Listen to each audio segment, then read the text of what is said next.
E aí, comenta aí, quem já comeu na casa do pão de queijo? Aquela, pra quem não sabe, aquela fachada verdinha, Com a com o negocinho senhorinha. do pão de Aí, queijo. até aqui, ó. Já bota aí na tela, Natan. Casa do pão de queijo, fachadinha verdinha, com a senhorinha, que tem aeroporto, tem shopping. Você vai ver, vai comprar o famoso pão de queijo, R$10, R$15. Se eu não me engano, era 20 e poucos reais o baldinho lá com meia dúzia de pão de queijo. E essa empresa, Casa do Pão de Queijo, sobe aí na notícia já, Matheus. Pediu recuperação judicial com dívida de 57,5 milhões.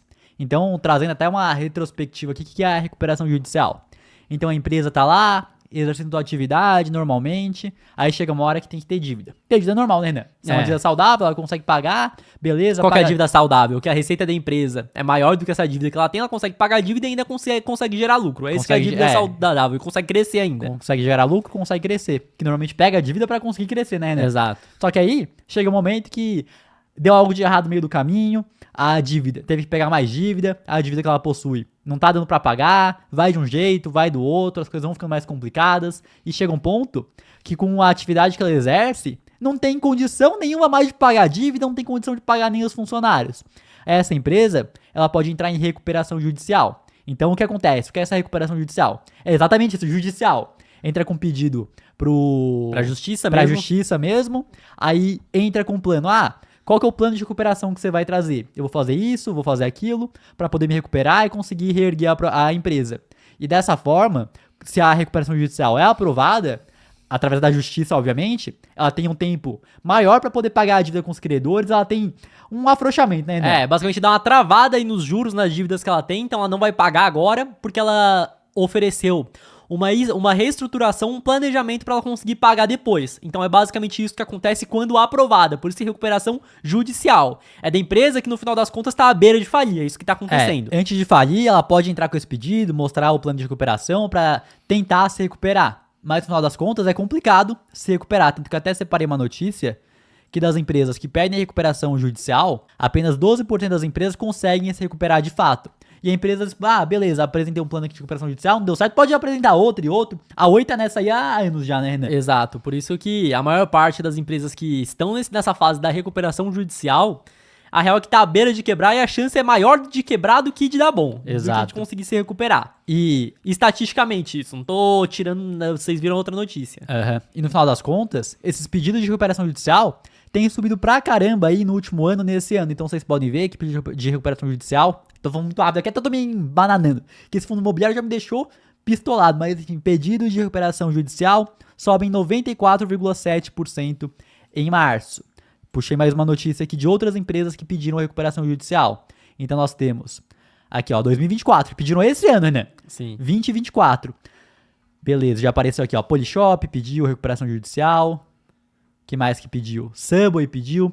E eu gostava do lanchinho do Subway. Eu gostava também, quando era... Mas eu não sei, os Subways que eu tenho ido das últimas vezes, que eu não como muito Subway também, né? Mas tô com pouco ingrediente, que eu peço bastante no iFood, tava bem cansado.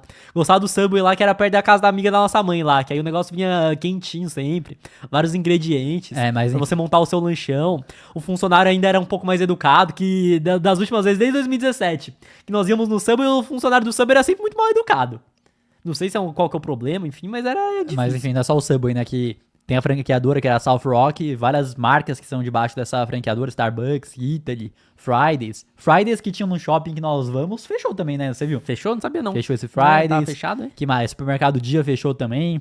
Alguns até trocaram só de marca. Cara, Dia virou outra coisa. É que no supermercado Dia acaba sendo um público mais baixa renda, né? Acho que a galera tá deixando de comer pra postar no Instagram igual lá no Mercado Açaí.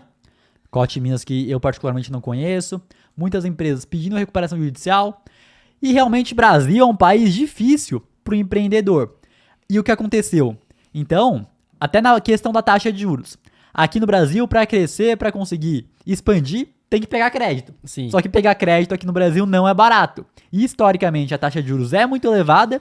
E além disso, trazendo não é um retrocesso, trazendo aqui o histórico que aconteceu. Então a gente tava lá com a taxa de juros por volta de 6% em 2019, tudo gostoso, tava caindo ainda. Veio a pandemia, eles tiveram que baixar a taxa de juros que já tava baixa para 2%, para incentivar a economia, para as pessoas não quebrarem, né, Renan? Sim. Para realmente segurar as pontas. Porém, com essa taxa de juros em 2%, não tem como a inflação veio. Veio com força. A inflação veio, tiveram que subir a taxa de juros e subiram rapidamente. Vocês podem ver, rapidinho. Isso foi uma medida boa do Banco Central, realmente. Foi uma medida boa, era o que tinha que ser feito, rapidinho já estava em 13,75% ao ano, e nós já estamos em um patamar de juros acima de 10% ao ano, faz 2 anos já. 2 anos e pouco já. 2 anos em pouco, e o que acontece? Quando o juro está muito alto, a empresa que tem dívida atrelada ao CDI, a Selic, por exemplo, o quanto ela paga de juros, acaba sendo mais. E quando ela está pagando juro muito elevado durante muito tempo, muitas vezes a empresa não aguenta pagar. Exato, tem esse ponto que a empresa não aguenta pagar. E aí vem o ponto, né, que o cara chega, nosso presidente, no famoso Nine, né, fala que tem que abaixar o juro. E não, eu concordo. Não, mas eu tenho que falar que eu concordo que tem que abaixar o Tem juro. que baixar. Tem que baixar, mas pra E era pra tá, calma, que era pra tá baixando. E era pra tá Se ele não tivesse nessa gastação toda, nessa irresponsabilidade fiscal que eles estão, era pra tá baixando o juro.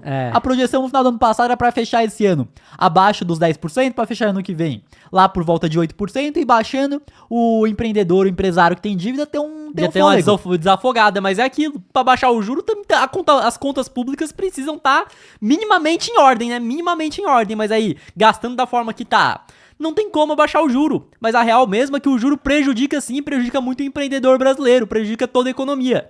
Mas se baixar o juro com o fiscal do jeito que tá, vai ser pior ainda. Exato. Vai ser pior ainda, é mais dinheiro saindo do Brasil, o dólar disparando ainda mais, inflação mais alta ainda.